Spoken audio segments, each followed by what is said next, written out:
We're here at the 4th BHD Symposium. My name is Jill Woodward, and I'm speaking with Dr. Vera Krymskaya. Can you tell us the aim of your research? I'm a basic scientist, so my interest is in science and advancing science to start with. That's if you ask my basic interest. I did my PhD in the Institute of Biophysics in Academy of Sciences in former Soviet Union then. But my interest is actually how to translate the basic science, which is often looked as it's a basic science, it's too far from life. But I think I'm really excited in the work what I do that I could bridge basic science to the diseases and people, and maybe eventually, well, at least help to prevent disease development or stop, or actually ultimately all of us work on, can we find a cure? That's the ultimate goal. Your group has made important contributions to the understanding of TSC and LAM. How do TSC and LAM relate to BHD? Well, I happen to work in pulmonary diseases at the University of Pennsylvania School of Medicine, and so we apply our knowledge in basic signal transduction mechanism which regulates cell proliferation, growth. And then actually I was focusing on asthma, where we have airway remodeling, smooth muscle remodeling, and studying vascular diseases also, where vascular remodeling. And it's a very unusual process where, smooth muscle all of a sudden starts to grow.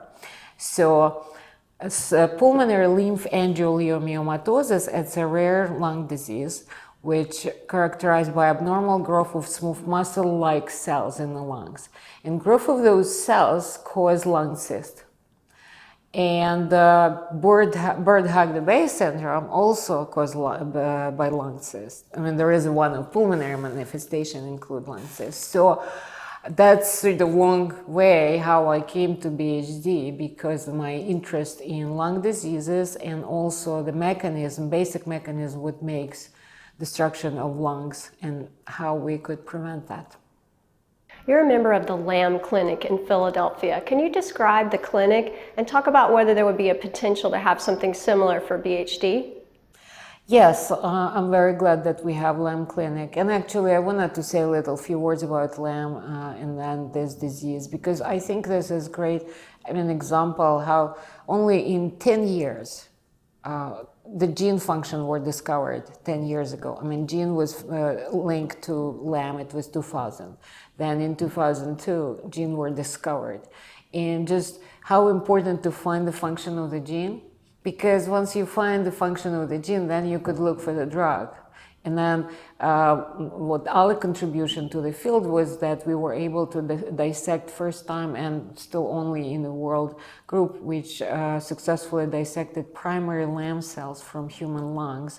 And then we were able to identify mutations of TSC2 in those cells, and then show that if we take a drug which is already approved by FDA, rapamycin, and we use that drug on the human LAM cells at physiologically relevant doses, and we show that we could just knock off the growth of those cells. So that was our contribution. Other people using different models show that we could also use rapamycin and then prevent growth.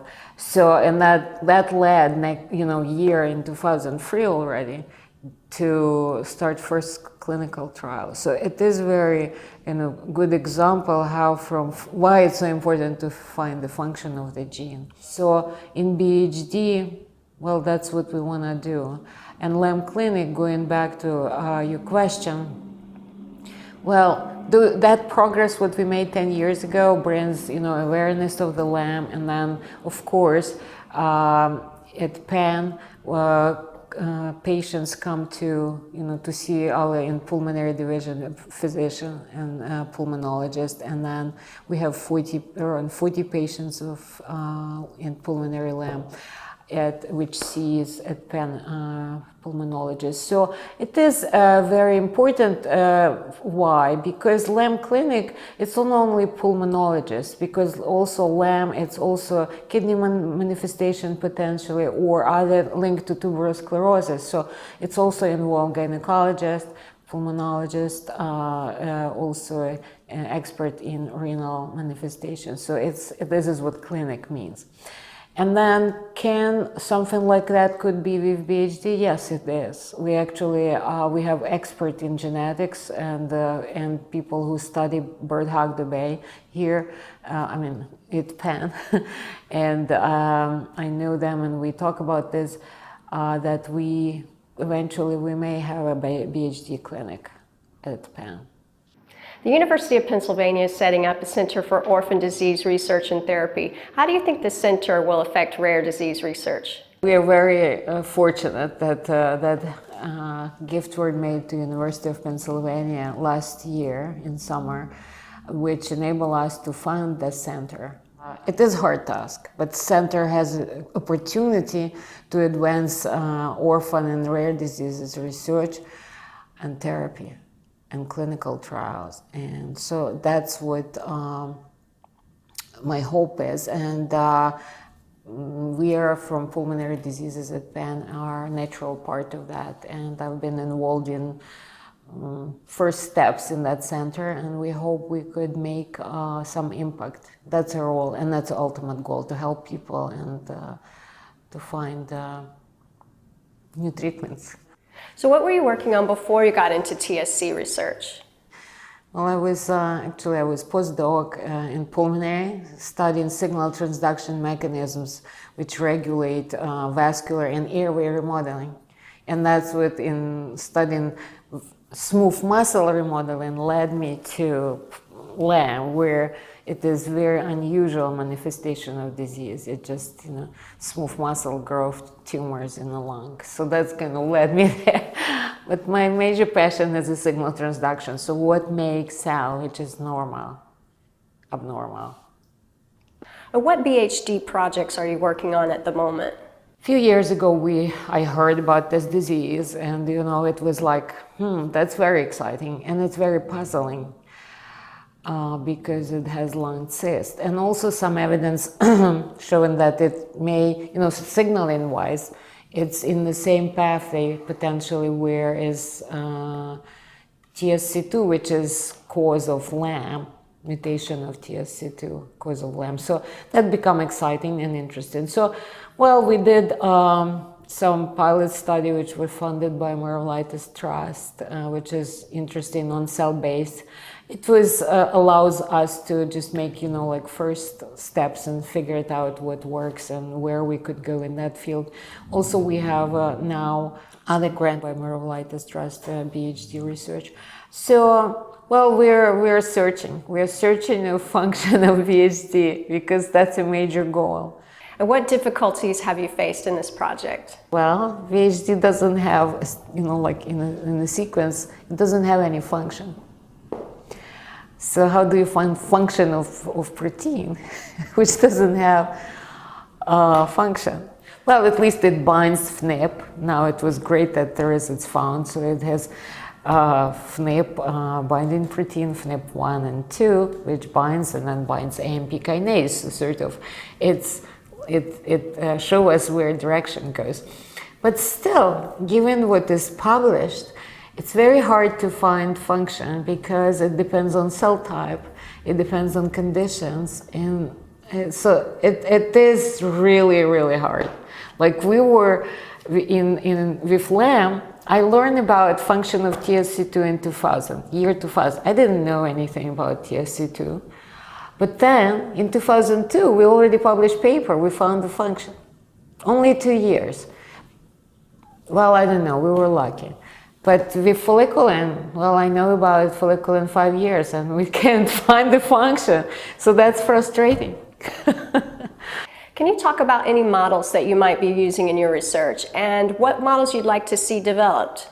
Well, it was very generous from Laura Schmidt and Marston Lineham to share with us their cells, unique cells which were they dissected from BHD patients' kidney, which naturally do not have folliculin. That's a great help, that's very important to have that. It's very fortunate. So we work with that. It's very good. So we use that. And of course, it would be wonderful, well, it would be great to have knockout of folliculin in lungs and see whether we could recapitulate that. But I'm sure other people in us, we're working on that, but we still not have that. Do you collaborate with other PhD researchers at other institutions? And if so, how does this help?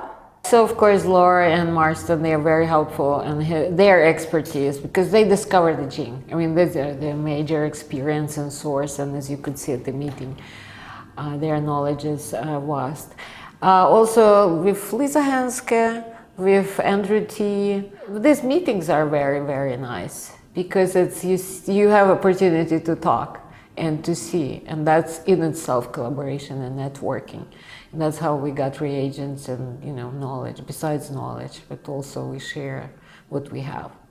How do you think the PhD field might look in 5 to 10 years, and how might that compare with LAM?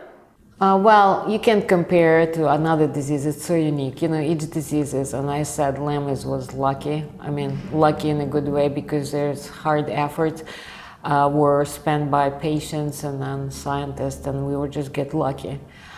With PhD in 5 years, well, I do hope that we will have real breakthrough. We should have breakthrough in finding the function. We've been talking about the research that your group is working on. Can you talk to the state of rare disease research as a whole? Actually, I'm hopeful. Given what in the last few years, in the last maybe like 3-4 years, awareness about rare diseases is really, really increased markedly. And now we have Rare Disease Day, Global Rare Disease Day, which is on last day of February each year. So I think I'm very hopeful. And there is evidence that 12 years ago I didn't know about TSC, I didn't know about LAM 12 years ago, and many people didn't. And how many people now know about the disease, and awareness raised markedly. So I think that will help. And also at NIH we have big attention, at least in this National Heart, Lung and Blood, NHLBI. There's an Office of Rare Diseases, and there's big attention to that we have to pay. So I'm hopeful, as I said. I think it will get better. We've been speaking with Dr. Vera Krymskaya of University of Pennsylvania. Thank you very much for spending some time with us today. That was my pleasure. Thank you for inviting me.